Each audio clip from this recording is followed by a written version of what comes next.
Hello বন্ধুরা, কেমন আছো তোমরা সবাই? আশা করি তোমরা সবাই ভালো আছো। ভগবানের কৃপায় যে যেখানে আছো ভালো থেকো, সুস্থ থেকো, এই কামনাই করি। মামনের মনের কথাতে তোমাদের সকলকে সুস্বাগতম। আমিও খুব ভালো আছি। আবার আরেকটি নতুন কন্ট্রোভার্সিয়াল ভিডিও নিয়ে তোমাদের সামনে চলে এসেছি।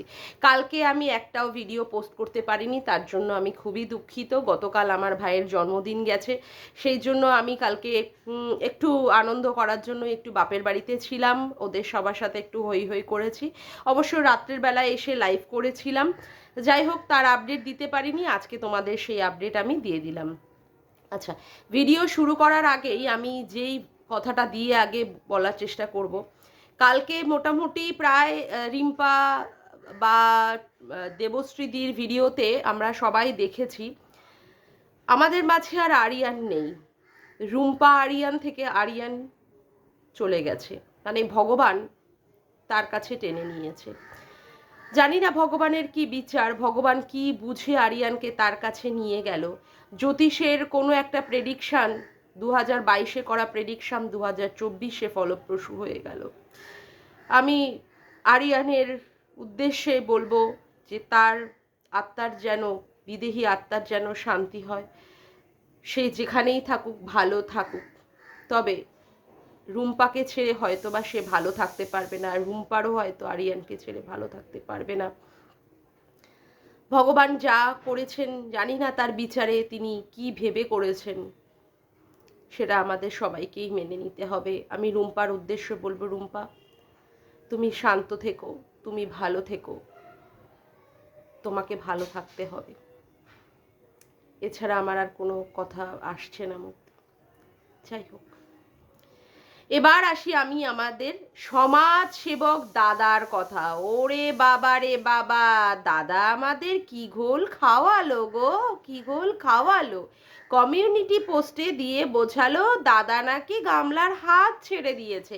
একই বিষয় নিয়ে গামলা সকলের দাঁড়ে দাঁড়ে ঘুরছে, সেখানে কি করে দাদা গামলার পাশে থাকবে। ওরে বাবা রে বাবা, দাদা আপনি তো অনেক বড় মাপের খেলোয়াড়। যতটা খেলোয়াড় আমরা বুঝেছিলাম তার থেকে তো আরো বেশি বড় মাপের খেলোয়াড় বেরোলেন দাদা আপনি। ওদিকে গামলাও ভিডিও করে বলে দিল দাদা নাকি তার পাশে নেই। ও মাগো মাগো, এখন ওই হাতের ট্যাটু ম্যাটু, রেস্টুরেন্টে খাওয়া মাওয়া সবই তো বের করে দিচ্ছে ছিছি আইডি বাহিনী, না? ছিছি আইডি বাহিনীর হাতে ধরা পড়ছে যে দাদা কি সুন্দর বোনকে নিয়ে, মানে ক্লায়েন্টকে নিয়ে খাওয়াতে যাচ্ছে, গাড়ির মধ্যে করে বসে নিয়ে হাইকোর্টে যাচ্ছে, তারপর একটু টুকুটুকু বিপিন বাবুর কারণ সুদা, রাত্রে বিপিন বাবুর কারণ সুদা একটু টান্টু মান্টুকে ক্লায়েন্টকে আবার বাড়িও পাঠিয়ে দিচ্ছে। তা বলি ভালো করেছেন দাদা, এতে করে আমাদের কোনো অসুবিধা নেই, কিন্তু ব্যাপার হচ্ছে এত মিথ্যে কথা কেন বললেন? এত মিথ্যে কথা বলার তো দরকার ছিল না দাদা, নাকি? লোকের মানে কি, লোককে বোকা বানিয়ে পিছন থেকে বোনের মাথার উপরে হাত রেখে দিচ্ছেন, বোনকে নিয়ে হাইকোর্টে যাচ্ছেন, উকিল ঠিক করে দিচ্ছেন, এগুলো আর লোকে বুঝবে না, আর এগুলো নিয়ে লোকে কিছু কথা বলবে না নাকি? দাদা কি ভেবেছিলেন আপনি? হ্যাঁ, নাকি আপনার ইউটিউবের চ্যানেলটাকে একটু বড় করার চেষ্টা করছিলেন ওই ক্লিকবেট খেলে খেলে? হ্যাঁ, নাকি আসলে এখনো তো 1000 হয়নি মনে হয়, 1000 হয়নি, তার জন্য মনে হয় আপনি একটু কিছু একটা খেলা খেলির চেষ্টা করলেন। যাই হোক, আজকের আমার কথা দাদাকে তো ছিলই। যাই হোক, দাদার উদ্দেশ্যে কথার পরে এবার আমি আসি আমাদের দিদির উদ্দেশ্যে কথা। আরে দিদি মানে আমাদের ঘোড়ামুখী দালাল দিদি গো, তোমরা কার কথা বুঝলে? আমি ঘোড়ামুখী দালাল দিদির কথা বলেছি। আচ্ছা, দালাল দিদি তো মানে কখন যে কি কি কথা বলে। এই বলল যে কৃষাণুকে নিতে নাকি সমাজসেবক দাদা উকিলের মাধ্যমে নাকি চলে আসছে গামলা, এসে নাকি নিয়ে যাচ্ছে, সেই কথা ভ্যানিশ হয়ে গেল। আবার মনে হয় কালকের ভিডিওতে বলল যে এই আবার নাকি, মানে সবই ওর আন্দাজ, আন্দাজে নাকি কি হয়েছে, আন্দাজে নাকি এখন মানে ওর বুঝতে বসেছে যে ওই অট্টালিকা রাজপ্রাসাদের মতো বাড়িতে নাকি গামলাই থাকবে। তা বলছি কি, এই অট্টালিকা রাজপ্রাসাদটা ছেড়ে গামলা গেল কেন? কেন গেল গামলা? গামলা তো না গেলেই পারতো। গামলাকে তো সন্দীপ বলেনি যে সে তার বাড়ি থেকে চলে যাক, আর যা ভুল ত্রুটি হয়েছিল ক্ষমা চেয়ে নিলে বা অন্যায় স্বীকার করে নিলে তার সন্তানের জন্য, তার স্বামীর জন্য, তার সংসারের জন্য, সেটা তো হয়তো মাফ করাও যেতে পারতো, কিন্তু সেখানে তো গামলা থাকলো না। তারপরে যখন সন্দীপ পরবর্তীকালে একটা ভিডিও করে গামলাকে বাড়িতে আসার জন্য অনুরোধ করেছিল যে তুমি তুমি আবার আসো, আমি কৃষাণুর জন্য আবার এক হয়ে যাচ্ছি, সেক্ষেত্রে তো গামলা তখন মানে সন্দীপকে অপমান করে দিল যে তার মুখ না দেখিয়ে নাকি বাড়িতে টাইলস বসবে না, মার্বেলস বসবে না। তারপরেও এখন ঘোড়ামুখী দিদি আপনার মনে পড়ছে, আপনার মনে হচ্ছে যে এই কেস কতদিন ধরে চলবে, 2 বছর 3 বছর, এর থেকে হয়তো বা ওরা আবার এক হয়ে যাবে। আপনার তাও মনে হচ্ছে যে ওই রকম একটি মহিলা, যেই মহিলা কিনা ওই তীর্থ করার নাম করে বাসের মধ্যে ল্যাটাকে নিয়ে গিয়ে, হ্যাঁ, কি সুন্দর ল্যাটা মাছে খেলাখেলি করে, অবশ্য আপনার তো আবার এই ল্যাটাদীপ্ত, সুনুমুনু, চুঙ্কুমুঙ্কু এই সমস্ত নামগুলো নাকি একদম অপছন্দ। যাই হোক, ওই জন্য আপনি কুত্তার বাচ্চা বলে সম্বোধন করলেন সীমাদিকে। ওই নামটা খুব ভদ্রচিত ছিল, মানে ওই নামটা খুব নেওয়া যায়। এমনিতে যা ইউটিউবে চলছে, বাবারে বাবার, সেতে আর আর ক্রিটিসিজম নাকি আপনার করতেই ইচ্ছা করছে না। ঠিক আছে, আপনার কথাগুলো পরপর পরপর করে আসছি। তা বলছি যে তারপরেও আপনার মনে হয় যে সন্দীপ তাকে নিয়ে যাবে? জানি না অবশ্য ভবিষ্যতে কে কি করবে না কি হবে এই সম্পর্কে তো আমাদের কাছে কোনো ডেফিনিটলি কোনো কিছু নেই, আর আমরা এই নিয়ে চিৎকার দিয়ে মানে ওইভাবে কোনো কিছু বলতেও পারি না। আচ্ছা, এইবার আসি, গামলা রানী তার ভিডিওতে বলেছে 11:30 নাগাদ বাড়িতে পুলিশ আসলো। মানে কেউ যদি পুলিশের ড্রাইভার হয় তার মানে সে পুলিশ অফিসার হয়ে যায়, মানে ওই আইপিএস, তাই না? তারপরে কি বলবো, সাব ইন্সপেক্টর হোক বা ইন্সপেক্টর হোক বা আইপিএস অফিসার হোক বা অফিসার ইনচার্জ হোক, মানে সব কিছুই হয়ে যায়, তাই তো? মানে আমি দেখলাম অনেকেই কমেন্ট করেছে যে এরকম নাকি প্রশিক্ষণ প্রাপ্ত হতে হয় তাদের বন্দুক ধরার ক্ষেত্রে। হ্যাঁ, বন্দুক তো অনেকেই ধরে, মাফিয়ারা ধরে, তারপরে গুন্ডাবাজরা ধরে, তারপরে জঙ্গি আতঙ্কবাদীরাও বন্দুক ধরে, তাহলে সবাই পুলিশ হয়ে যায় নাকি? হাসিও পায়, মানে পুলিশের গাড়ি চালালেই নাকি সে পুলিশ অফিসার হয়ে যায়, পুলিশ হয়ে যায়। বাপরে বাপ, কি ভয়ঙ্কর কথা, কি সব বোকা বোকা কথা। মানে কার গাড়ি চালালে, পুলিশের গাড়ি চালালে যে পুলিশ হয়ে যায়, এইটা মানে সত্যি আমাদের জানা ছিল না। তাহলে মনে হয় গাড়ির ড্রাইভার আলাদা অ্যাপয়েন্ট থাকতো না, মানে পুলিশকেই হয়তো গাড়ির ড্রাইভারে দেওয়া হতো। এবার এমার্জেন্সি পরিস্থিতিতে কাউকে যদি বন্দুক ধরতে হয়, বন্দুক ধরলেই তো আর সে অফিসার হয়ে যায় না, পুলিশ অফিসার তো হয়ে যায় না কেউ বন্দুকটা ধরলে। মানে কি অদ্ভুত যুক্তি আর কি অদ্ভুত কথাবার্তা। আসলে যেমন মানুষ তার চিন্তাধারাও তেমন, তার বুদ্ধি বা যুক্তিও সেরকমই হবে, এটাই তো আশা করার বিষয়। এইবার সন্দীপদের বাড়িতে আচার হয়েছে, গামলাকেও কালকে আচার বানানো দেখাতে হলো, তাই নিয়ে প্রচুর পরিমাণে কথা হচ্ছে। এবং সেখানে কি হচ্ছে যে বলা হচ্ছে, ঘোড়ামুখী দালাল দিদি বলছে যে সন্দীপ নাকি আদেক খেলাপানা করে এরকম অনেক জিনিসই দেখিয়েছে, যেটা কিনা গামলার ভিডিওতে প্রথমে দেখা গেছিল। আচ্ছা, আজকে যে আচার বিতর্কটা উঠছে, আচার বিতর্কটা তো আগে মানে সন্দীপ করেছে বলেই আজকে গামলাও সেটা দেখালো। এবং জানি না কে কাউকে দেখা দেখির কিনা, কিন্তু এই জিনিসটাই যদি গামলার ভিডিওতে আগে হতো এবং সন্দীপ যদি পরে দেখাতো, ঘোড়ামুখী দালাল তুই নিজে আগে দায়িত্ব নিয়ে এটা বলতে বসতিস, এই যে দেখেছো দেখেছো আবার সেই আদেক খেলাপানা করতে বসে গেছে সন্দীপ, আবার সেই দেখাতে বসে গেছে। এইদিকে গামলার ভিডিওতে যা দেখা যায়, যা অমুক করা মানে যা দেখায় সেইগুলোই দেখাতে বসে যায়, তাই না? এই কথাটা তুই আগে বলতিস। আবার কি সুন্দর বললি যে ঝড়ে সব জায়গায় ঝড় হয়েছে, আম পড়েছে, এই রকম করে যদি আবার সন্দীপদের বাড়ি উড়িয়ে নিয়ে যেত তাহলে ভিউয়ার্সরা ওদের আবার বাড়ি বানিয়ে দিত।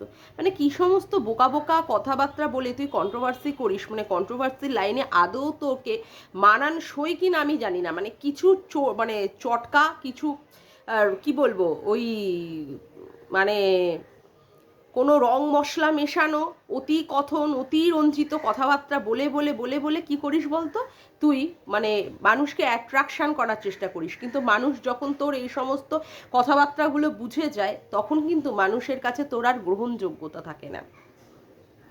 এই গামলা এইটুকু মেয়ে যে নেকু নেকু কথাবার্তা বলাতে লোকের আপত্তি। আজকে নেকু নেকু কথাবার্তা সে বলবে কেন? এই যা বয়স, 24টা বছর বয়সী একটা প্রাপ্তবয়স্কা মেয়ে, যার কিনা বিয়ে হয়ে গেছে, 5 বছর হয়ে গেছে, যার একটা বাচ্চাও হয়ে গেছে, বাচ্চাটা যদি আদো আদো করে কথা বলে বা যদি নেকু নেকু করে কথা বলে তাও মানা যায়। ওই রকম একটা কি বলে ধুমসি মুটকি একটা মেয়ে আর প্রাপ্তবয়স্ক একটা মেয়ে, সে যদি এখনো এরকমভাবে নোংরামি পানা করে বয়ফ্রেন্ডের সাথে ঘুরে বেড়াচ্ছে, তাকে দেখা যাচ্ছে বয়ফ্রেন্ডের সাথে ঘুরছে, বয়ফ্রেন্ড এটা ওটা সেটা জিনিস দিচ্ছে, তারপরে আবার কি, তারপরেও আবার তীর্থ করার নাম করে বাসের মধ্যে বয়ফ্রেন্ডকে নিয়ে গিয়ে নোংরামি পানা করছে, সেই মেয়ে এত হাজার নোংরামি পানা করার পরেও তারপরেও যদি নেকু নেকু করে কথা বলে, কেউ সেই নেকু নেকু কথাটা নিতে পারে? আর এখন যুগ হচ্ছে স্মার্টনেসের যুগ। এই স্মার্টনেসে সবাই এগিয়ে যাচ্ছে, সবাই তার কার্যক্ষমতার দ্বারা, সবাই তার মানে সমস্ত কিছুর দ্বারা সেখানে এগিয়ে যাচ্ছে। সেখানেও এই নেকু নেকু পানা এইগুলো কি নেওয়া যায়? যেখানে রাজ টিয়ার ওই চ্যানেলটাকে নেকু বলা হয়, কারণ কি ওরা এখনো পর্যন্ত ছোট্ট বাচ্চাদের মতো করে করে ভিডিও বানায়। তারপরে এখনো যদি সেখানে গামলা যদি নেকু নেকু পানা করে যদি ভিডিওটা বানায়, তাহলে লোকে সেটা নিতে পারে? যার কিনা একটা ছেলে হয়ে গেছে, ছেলেটাও আদো আদো কথা বলছে, মাও আদো আদো কথা বলে ন্যাকামি পানা করছে, কে এটাকে ভালোভাবে নেবে? অবশ্য তোর কথা হচ্ছে আবাল পাবলিক, তাহলে দেখো না, তাহলে পাবলিক যদি না দেখে তাহলে ভিউজটা হবে কি করে, আর তুই রেভিনিউটাই বা জেনারেট করবি কি করে, তাই না? আচ্ছা, এখন তারপরে তুই সীমাদিকে আবার কথা বলতে বসলি, কি বললি? সীমাদিকে কুকুরের বাচ্চা। বলছি সীমাদি যদি কুকুরের বাচ্চা হয়, তুই কিসের বাচ্চা?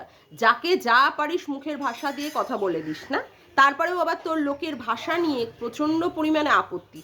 এই কথা বলছে, ও ওই কথা বলছে, তুই কি নিজে ভালো ভাষায় কথা বলছিস? তুই কি নিজে ভালো ভাষায় কথা বলছিস? তুই একবার চিন্তা করে দেখ তো। তুই চিন্তা কি করবি? তোর চিন্তার জগতের মধ্যে তো শুধু পরকীয়া, শুধু ঢোকাঢুকি, শুধু বিছানায় শোয়াশুয়ি, তোর তো চিন্তার আর এর বাইরে তো তোর কোনো জগতই নেই। এর বাইরে তোর কোনো জগতই নেই। এ কুকুরের বাচ্চা, এ পতিতার বাচ্চা, এ পতিতালয়ে জন্ম হয়েছে, এ ওই হয়েছে, এ সই হয়েছে, এই ধরনের ভাষা তুই তোর দুটো বোনের ক্ষেত্রে দেখেছিস। আজকে সীমাদি তার মেয়ের ক্লিভেজ দেখানো গেছে বলে এরকম ভিডিওতে তুই দেখাচ্ছিস। যাই হোক, কথা হচ্ছে তোর দুটো বোন কি করেছে, তোর দুটো বোন কি ধরনের ড্রেস আপ পরে, তোর দুটো বোনকে তো দেখাই গেছে কিভাবে ধোয়া উড়িয়ে উড়িয়ে কিভাবে তারা মানে পুরো জগৎটাকে, বিশ্বকে পুরো ধোয়ায় ধোয়ায় মুড়িয়ে দিচ্ছে। সে ব্যাপারে তো তোর কোনো উক্তি নেই।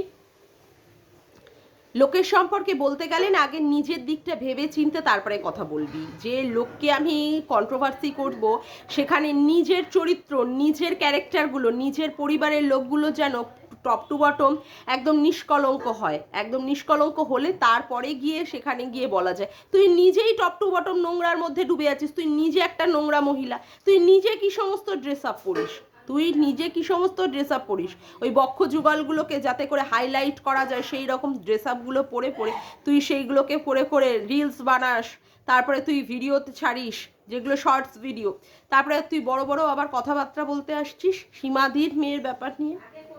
আর সীমাদিকে কোথায় ডাকা হয়েছে না ডাকা হয়েছে সেই নিয়ে তোর তো চিন্তার দরকার নেই, তোর কেসটা এখনো সুপ্রিম কোর্টে রয়েছে।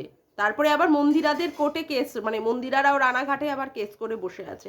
তারপরে আবার তুই লোকের কথা বলতে আসিস। ও বাবা, তুই আবার বললি তুই নাকি কারোর চ্যানেলের এগেনস্টে কোনো ক্ষতি করিসনি, কারোর ক্ষতি চাসনি। তুই ক্ষতি চাসনি? এমএসএলদের এগেনস্টে যেই রকমভাবে তুই পিছনে লেগে লেগে লেগে লেগে তুই এমন করে দিয়েছিস, যেখানে এমএসএলদের চ্যানেলটা পুরোপুরি এখন বন্ধের মুখে, পুরো ধ্বংসের মুখে। 4-4.5 লাখের উপরে একটা চ্যানেল, সেই চ্যানেলটার আজকে কি অবস্থা, ভিউসই নেই, 6, 10, 12 হাজার এরকম মতো ভিউজ। তুই তাদের চ্যানেল ধ্বংস করিসনি? বড় বড় ডায়লগ বাজি দিতে বসেছিস? হ্যাঁ, তুই আজকে বসে ডায়লগ বাজি দিতে বসেছিস। আর তুই তুই মানে কি বলবো, যেখানে যে সম্পর্কগুলো মানুষের না দেখা যায়, মানে সেইগুলোকে নিয়ে তুই কি করিস?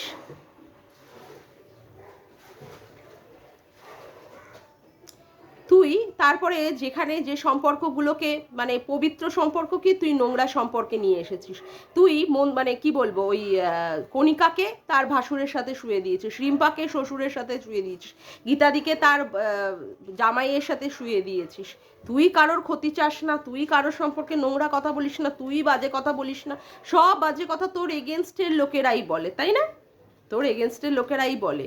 কি মুখের ভাষা, এই মুখের ভাষা নিয়ে তুই কন্ট্রোভার্সি করছিস, আবার বলছিস কন্ট্রোভার্সি ছেড়ে দেবো। ছেড়ে দে তুই কন্ট্রোভার্সি, তোর মতো মহিলার কন্ট্রোভার্সিতে থাকারই দরকার নেই। বড় বড় ডায়লগ দিতে চলে আসিস না, নিজের সম্পর্কে একবারও কোনো কথা ভাবনা চিন্তাই করিস না। যাকে আজকের মতো ভিডিওটা আমি এখানেই শেষ করলাম। আমার ভিডিওটা যদি তোমাদের ভালো লেগে থাকে তবে অবশ্যই একটি লাইক করো, কমেন্ট করো, শেয়ার করো, আর চ্যানেলটিকে বেশি বেশি করে সাবস্ক্রাইব করে রেখো, আর অল নোটিফিকেশান বেলটিকে অন করে রেখো এরকম নতুন নতুন ভিডিও পাওয়ার জন্য। আজকের মতো আসি বন্ধুরা, আবার দেখা হচ্ছে একটি নতুন ভিডিওর সাথে। Bye, tata.